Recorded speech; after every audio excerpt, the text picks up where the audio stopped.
जय श्री कृष्ण दोस्तों, स्वागत है आपका हमारे चैनल में।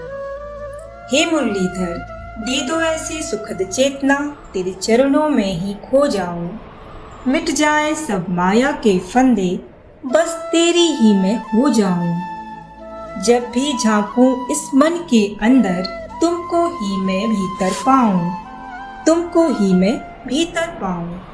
दोस्तों, एक बार फिर से आपके लिए लेकर आए हैं भगवान कृष्ण जी का एक नया अनमोल संदेश। आज का संदेश अगर आप सुनना चाहते हैं तो आपके सामने 3 फूल आपको दिखाई दे रहे हैं। उनमें से एक फूल बस आपके लिए चुनना है। जैसे फूल अपनी महक हमारे हाथों पर छोड़ जाते हैं, वैसे ही कृष्ण जी के यह संदेश हमारे जीवन में उतर जाते हैं और हमारी जिंदगी संवार देते हैं। इसीलिए कृष्ण जी के संदेश रोजाना सुनिए और जिंदगी को और भी सुंदर बनाइए। तो चलिए, आपने आपके लिए एक फूल चुन लिया है, ऐसी मैं आशा करती हूँ और आज का संदेश भी सुनाती हूँ। तो दोस्तों, जिन्होंने 3 नंबर का फूल चुना है, उनसे भगवान कृष्ण कहते हैं, यदि तेरे जीवन में किसी की उपस्थिति मात्र से सकारात्मक परिवर्तन होता है तो संबंध को कभी विच्छेद न होने दे। संभव होता है कि वह भले ही एक साधारण व्यक्ति हो सकती है, लेकिन वो बस दूसरों के लिए, लेकिन तेरे लिए हमेशा वह असाधारण ही रहेगी, विशेष ही रहेगी और विशेष ही साबित होगी। ऐसे व्यक्ति को संभाल कर रख। बुद्धिमान हमेशा वो नहीं कहलाता जो बस बोलना जानता है, बल्कि असली बुद्धिमान वह है जिसे भली भांति पता है कि चुप कहाँ रहना है। समझदार वह नहीं जो ज्यादा पढ़ा लिखा होता है, बल्कि समझदार तो वह है जिसे पता है किससे किन शब्दों में और किस अंदाज में बात करनी है। जिसे यह समझ में आता है वह सबसे अधिक बुद्धिमान कहलाता है। जिंदगी जीते समय उस व्यक्ति को संभाल कर रखना सीख जिसने तुझे यह 3 बातें भेंट में दी हैं। और वह 3 बातें यह हैं कि पहला साथ, दूसरा समय और तीसरा समर्पण। लेकिन ऐसे लोगों से दूरी बनाए रखना जो कभी स्वीकार ही नहीं करते कि वह गलत है और जो हमेशा तुझे ही गलत ठहराने की कोशिश करते हैं। इसीलिए अपनी जिंदगी में किसे स्थान देना है और किसे नहीं देना है, यह भी अगर तू समझ गया तो तेरी जिंदगी आसान हो जाएगी। एक बात याद रखना, यह लोग तुझे भले ही गलत ठहराएं, लेकिन तू अगर सत्य की राह पर है तो तुझे कुछ भी साबित करने की जरूरत ही नहीं है। तेरा यह कृष्ण तुझे देख रहा है, तेरी सारी बातें सुन रहा है और तुझसे कह रहा है, तू डरना नहीं, तू घबराना नहीं, मैं हमेशा तेरे साथ रहूंगा, मैं तो हमेशा ही तेरे साथ रहूंगा। दोस्तों, अभी जिन्होंने 1 नंबर का फूल चुना है, उनसे भगवान कृष्ण क्या कहते हैं यह जानते हैं। भगवान कृष्ण आपसे कहते हैं, सहने की हद तक सह लेना, लेकिन यूं हर वक्त हर जगह पर चुप मत रहना।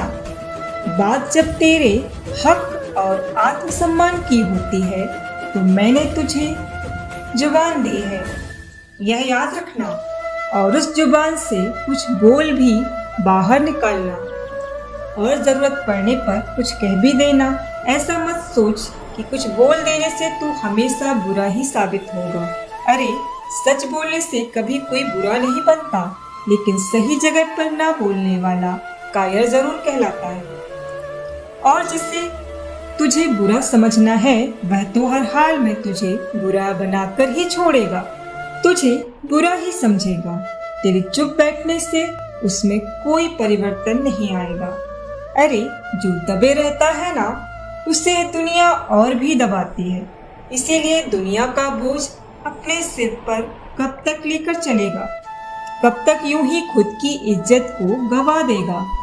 इसीलिए जहाँ बोलने की जरूरत होगी, धर्म के लिए लड़ना होगा, तब तुझे अवश्य ही लड़ना है और बोलना है।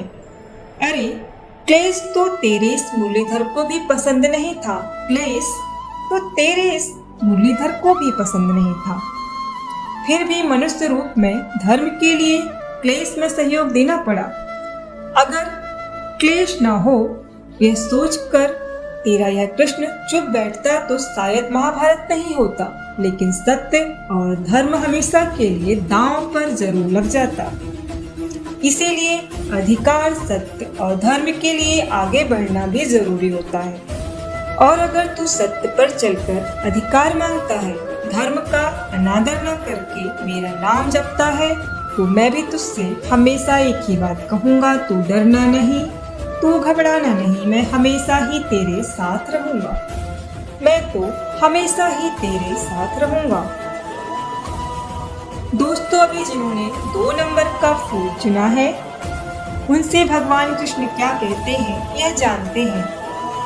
भगवान कृष्ण आपसे कहते हैं, प्रार्थना तब होती है जब तू तेरे आराध्य देवता से अपने दुख और दर्द को बयां करता है। वही ध्यान तब होता है जब तू उस देवता की परम शक्ति की तरफ से मिलने वाले संदेश को सुनकर उसी प्रकार जीने का प्रयास करता है।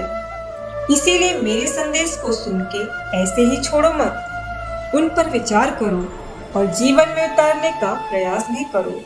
अरे शराब बेचने वाला कभी भी कहीं भी नहीं जाता, लेकिन दूध बेचने वाला गली गली भटकता है। वैसे ही अच्छाई के पीछे कोई नहीं जाता, बुराई के पीछे सभी जाते हैं। बुराई तक सब लोग अपने आप ही पहुंच जाते हैं। इसीलिए तुझे बुराई का रास्ता सीधा लगता है, लेकिन बुराई का रास्ता कभी भी मंजिल तक नहीं पहुंचता। बुराई के रास्ते की मंजिल तो कभी होती ही नहीं है, लेकिन अच्छाई का रास्ता थोड़ा कठिन जरूर होता है, लेकिन वह अच्छाई का रास्ता परमात्मा तक पहुंच जाता है। इसीलिए अभी तू सोच, तुझे कौन सा रास्ता अपनाना है। और अगर तू परमात्मा का रास्ता चुनता है, तो तेरा यह परमात्मा तुझसे कहता है, तू कभी चिंता नहीं, मेरा चिंतन कर। तो कभी चिंता नहीं, तू मेरा चिंतन कर। कभी पछतावा नहीं, उसमें सुधार कर। अरे किसी बात के लिए सोच विचार नहीं, उस बात के लिए शुरुआत कर। आलस नहीं, मेहनत कर। और विनाश नहीं, निर्माण कर। और इस सुंदर जिंदगी का अपमान नहीं, इसका सम्मान कर। और अगर जो परमात्मा के इस आदेश का पालन करेगा, उसका तो साथ यह कृष्ण खुद देगा। और यह कृष्ण हमेशा उसके भक्तों से यही कहेगा, तू डरना नहीं, तू घबराना नहीं, मैं हमेशा ही तेरे साथ रहूंगा। मैं तो हमेशा ही तेरे साथ रहूंगा। दोस्तों, भगवान कृष्ण जी का आज का यह संदेश आपने सुना होगा, तो हमें एक बहुत ही महत्वपूर्ण बात पता चली है। भगवान कृष्ण हमसे हमेशा कहते हैं कि क्लेश नहीं करना चाहिए, लेकिन आगे भगवान कृष्ण ने हमें यह भी कहा है, जहाँ बोलने की जरूरत होती है और हम अगर सत्य की राह पर चल के कुछ बोलना चाहते हैं, धर्म के लिए आगे बढ़ना चाहते हैं, तो बोलना भी जरूरी होता है। अगर हम नहीं बोलेंगे तो शायद क्लेश नहीं होगा, लेकिन धर्म का अपमान जरूर होगा। और धर्म का दूसरा नाम ही भगवान कृष्ण है। और अगर हम धर्म का अपमान करेंगे तो भगवान कृष्ण का भी यह अपमान ही होगा। इसीलिए अगर हम सही हैं, अगर हम सही रास्ते पर चलने की कोशिश करते हैं, तो जरूरत पड़ने पर हमें बोलना ही है। तो दोस्तों, आज का यह संदेश आपको कैसा लगा, कमेंट करके जरूर बताइएगा। अगर आपको हमारे संदेश सुनना अच्छा लगता है, तो हमारे चैनल को सब्सक्राइब कीजिएगा। फिर मिलेंगे नए संदेश के साथ, तब तक के लिए बोलते रहिए जय श्री कृष्णा, जय श्री कृष्णा।